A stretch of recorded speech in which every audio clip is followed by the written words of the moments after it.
Mr. President, hindi pwedeng sisihin na nagkulang tayo sa pagbibigay sa kanila. Kasi nga ang daming ang pera na nandyan. Hindi nila pinamimigay ang pera doon sa mga nangangailangan at tinuturuan din natin sila ng leksyon. Kinailangan pa ba natin na i-zero talaga si PhilHealth to free up 74 billion pesos, Mr. President? I know, Mr. President, that's also the question of many. And I've thought about this long and hard. And there's no denying that PhilHealth has a savings amount of 600 billion, Mr. President. And that's also the reason why initially the administration thought of it as a way also to augment certain short fundings that we had, for example, for health workers, etc. Hindi natin maintindihan ba't hindi nila ginagamit yung pera na nandun na meron sila na nakaimbak sa isang, ewan ko kung anong klaseng account yan, savings account, na ang kinikita ay mas mababa pa kesa sa inflation. Mr. President, hindi pwedeng sisihin na nagkulang tayo sa pagbibigay sa kanila. Kasi nga ang daming ang pera na nandyan. Hindi nila pinamimigay ang pera doon sa mga nangangailangan at tinuturuan din natin sila ng leksyon. Kung bigay ka ng bigay, nandun lang yung pera, hindi naman nagagamit. Paano naman yung mga ibang programa rin ng gobyerno na nangangailangan din ng funding? Yun nga yung sinasabi ko, pag meron kang, syempre, di ba, sinasabi natin, 5 yung anak mo, lahat yan kailangan pantay-pantay na mabigyan mo. Totoo yun.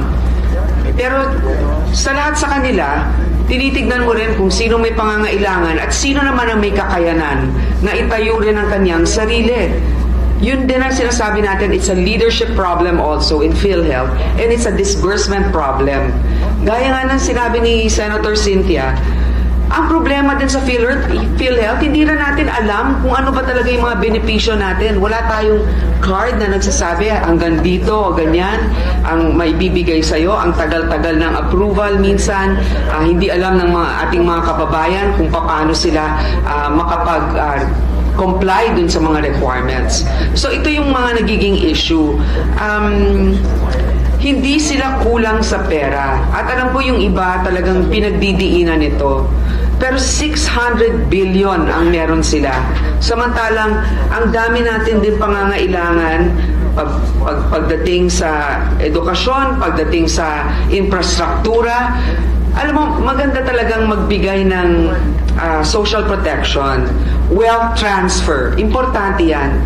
Pero kailangan din natin ng wealth generating initiatives kasi hindi natin mapopondohan ang mga ibang bagay na magbibigay ng suporta sa ating mga kababayan kung ang gobyerno ay walang programa na magpapalago ng ating ekonomiya. I'm reminded of the saying that health is wealth. But I don't think, Mr. President, that we can use funds meant for health so that we will justify this, that we will generate wealth for the nation. Mr. President, the budget of the DOH has increased from last year. So it may not have been an item, for example, in particular for PhilHealth. Pero,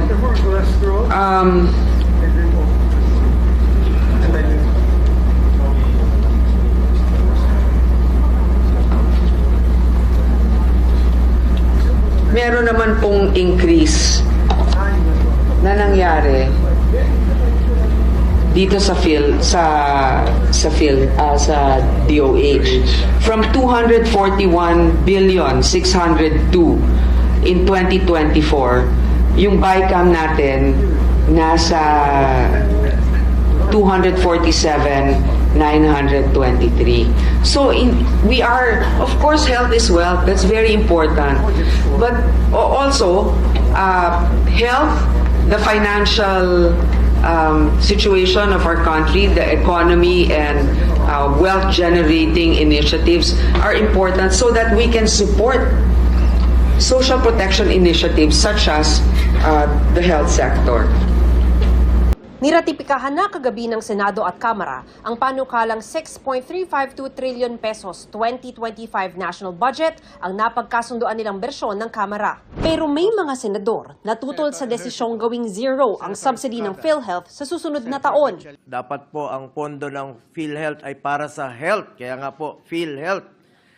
Lessons learned, dapat tayo sa pandemya. We should invest more in health. Subsidy from the national government may still be needed to implement necessary reforms and improvements in its benefit packages. Huwag naman zero budget. Sa huli, ang mga mahihirap na pasyente na naman ang kawawa dyan. Tugon ni Senador Grace Poe, ang chairman ng Senate Committee on Finance, may sapat pang reserbang pondo ang PhilHealth. We believe that the 600 billion of PhilHealth is for them to be able to utilize. They are not definitely destitutes. They have the funding for it. And if they also show their capability to utilize those funds, next year, definitely it will be a different scenario once we evaluate the progress that they have made. Giit din ni Senate President Cheese Escudero. Sa ngayon, 600 bilyon muli yun. Dadagdagan pa natin uli ng 74 para sa hindi naman dinadagdagan yung benepisyo. Sa totoo lang, nasa charter ng PhilHealth na pwede nilang gastusin ang kanilang pondo para sa coverage, universal coverage ng PhilHealth. Hinihingan pa namin ng reaksyon ng PhilHealth kaugnay nito. Kung may mga nabawasan, kwestiyon naman ni Senador Coco Pimentel ang pagtaas ng pondo ng Kongreso pagkatapos dumaan sa Bicameral Conference Committee. Bakit hindi na lang linabas natin sa plenary at tiniskas?